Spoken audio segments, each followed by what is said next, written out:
Hello everyone. Today in organizing chapter of business studies class 12th, I am going to discuss the next topic, that is difference between functional and divisional structure of organization. Dear student, in last video I have discussed about the meaning, advantages and disadvantages of organizational structure. In this video I am going to discuss the difference between these two structure of organization. Let's see the differences. When we compare the functional and divisional structure, we found many bases of differences. So let's see one by one. On the basis of formation, functional structure of organization is based on the function. Dear student, हमने इसके meaning में भी आपको बताया था कि जो functional structure है इसको हम फंक्शन के बेस पर क्रिएट करते हैं. जब ऑर्गेनाइजेशन का स्ट्रक्चर फंक्शन के आधार पे क्रिएट किया जाता है तो उस स्ट्रक्चर को फंक्शनल कहते हैं. तो जो पहला डिफरेंस हुआ फंक्शनल स्ट्रक्चर और डिविजनल में कि functional is created on the basis of function, whereas divisional structure is based on product line and it is supported by function.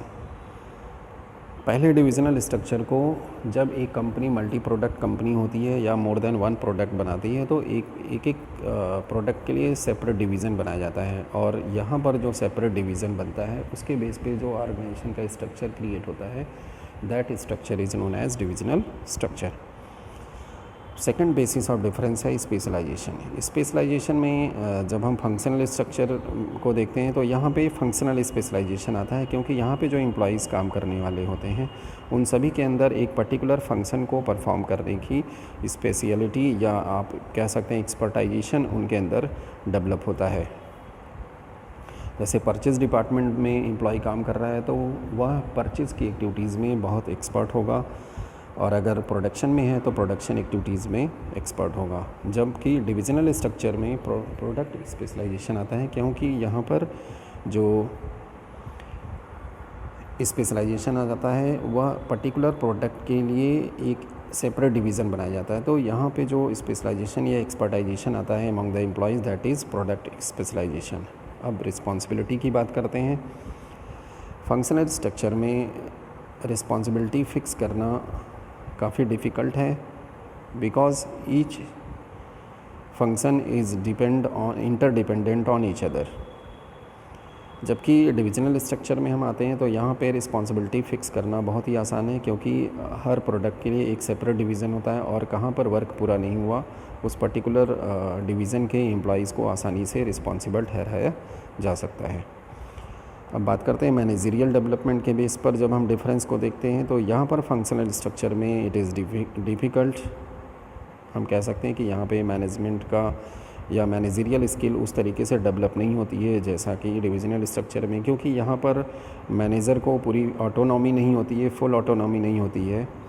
That's why it is called difficult, as each functional manager has to report to the top management.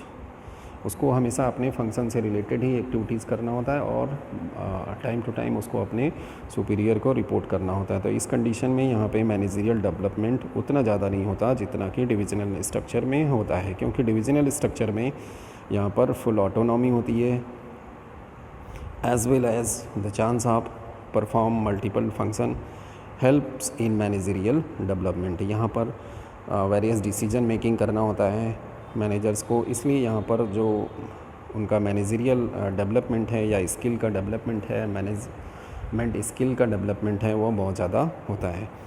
Next basis है cost. Cost के base पर हम जब comparison करते हैं तो functional structure में functions are not duplicate, hence economical, ये सस्ता होता है, इकोनॉमिकल होता है, क्योंकि यहाँ पर फंक्शन को इस तरीके से डिस्ट्रीब्यूट किया जाता है कि रोल क्लैरिटी होती है लोगों के माइंड में, और यहाँ पर मिसयूज़ ऑफ रिसोर्सेज या डुप्लीकेशन ऑफ वर्क नहीं होता है. जबकि डिविजनल स्ट्रक्चर में चांसेस हैं कि यहाँ पर जो है वो डुप्लीकेशन हो सकता है, और डिपार्टमेंट ज़्यादा होते हैं, जिसकी वजह से यहाँ पर कॉस्ट जो होती है वो ज़्यादा होती है.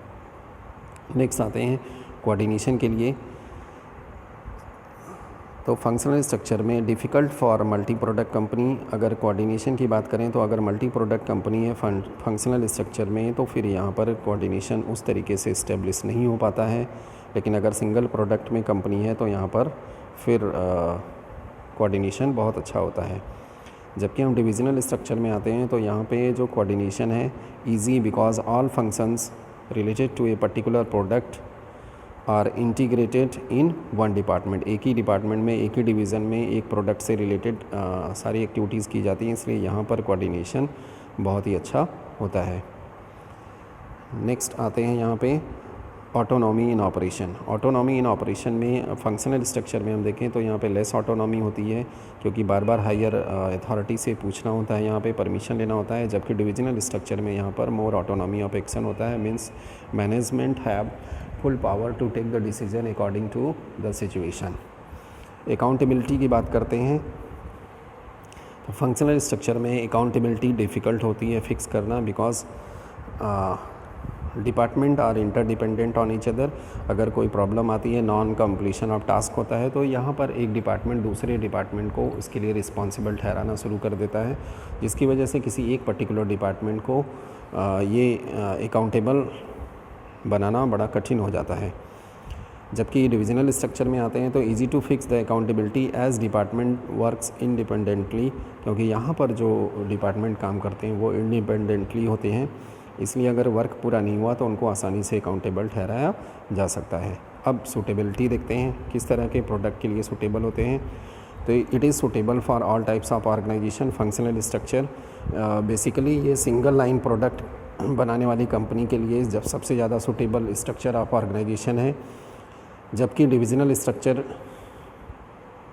ये जो मल्टी प्रोडक्ट बनाने वाली कंपनीज़ होती हैं या डाइवर्सिफाइड फर्म्स होती हैं जो कि डिफरेंट एक्टिविटीज़ को एक साथ परफॉर्म करती हैं, डिफरेंट डिवीज़न्स में काम करती हैं, डिफरेंट सेक्शंस में काम करती हैं, तो वहाँ पर divisional structure suitable form of organisation structure है। तो यहाँ पे डियर स्टूडेंट आप ध्यान देंगे, जो क्वेश्चंस आते हैं केस स्टडीज़ में आपको स्ट्रक्चर को आइडेंटिफाई करने के लिए और उसके मीनिंग को बताने के लिए भी आता है, तो उसमें आप यही ध्यान रखेंगे जब केस स्टडी क्वेश्चन आप पढ़ेंगे तो उसमें देखेंगे कि कंपनी सिंगल प्रोडक्ट बना रही है या मल्टीपल प्रोडक्ट। तो अगर मल्टीपल प्रोडक्ट बना रही है तो आप डिविजनल स्ट्रक्चर की तरफ जाएंगे, और अगर सिंगल प्रोडक्ट बना रही है कंपनी तो फिर फंक्शनल स्ट्रक्चर की तरफ जाएंगे।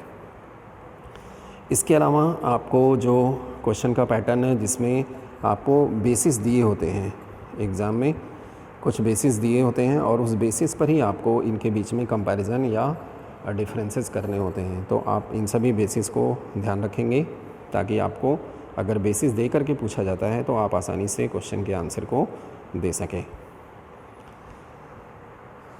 Thank you very much for watching this video. Keep watching